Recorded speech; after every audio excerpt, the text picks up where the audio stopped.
নমস্কার, কেমন আছেন সবাই? আর কে বং কিচেনে আপনাদের স্বাগত জানাই। আজকে আমি শিবরাত্রি উপলক্ষে সাবু মাখা রেসিপিটা তৈরি করব। বন্ধুরা, সাবু মাখা আমরা বাড়িতে সবাই করতে পারি, কিন্তু আমি কিভাবে সাবু মাখা করি সেটা আপনাদের কাছে শেয়ার করলাম। তাই প্রথমে আমি সাবুটাকে ভালোভাবে ধুয়ে পরিষ্কার করে নিলাম। এরপর সাবুটাকে আমি আধ ঘন্টা ভিজিয়ে রাখবো।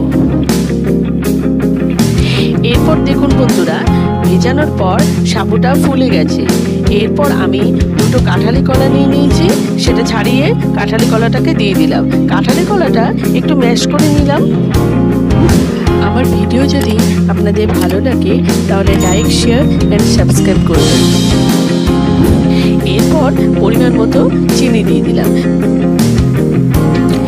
এরপর দুধ দিয়ে দিলাম। জাল দেওয়া দুধ আপনারা এখানে ব্যবহার করতে পারেন, তবে উপবাসে কাঁচা দুধ ব্যবহার করলে ভালো লাগবে।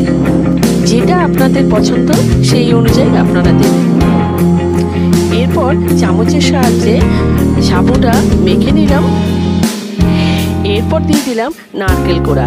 সাবু মাখাতে নারকেল কোড়া দিলে কিন্তু খেতে কিন্তু দারুণ লাগে। এরপর ভালোভাবে মিশিয়ে নিয়ে দুটো সন্দেশ দিয়ে দিলাম। এটা অপশনাল, নাও দিতে পারেন। এরপর কিছুটা পরিমাণ আঙুর দিয়ে দিলাম। চাইলে আপনারা নিজেদের পছন্দ মতো আরো ফল অ্যাড করতে পারেন, তবে সাবু মাখাতে ফল দিলে খেতে কিন্তু অনেক বেশি ভালো লাগে।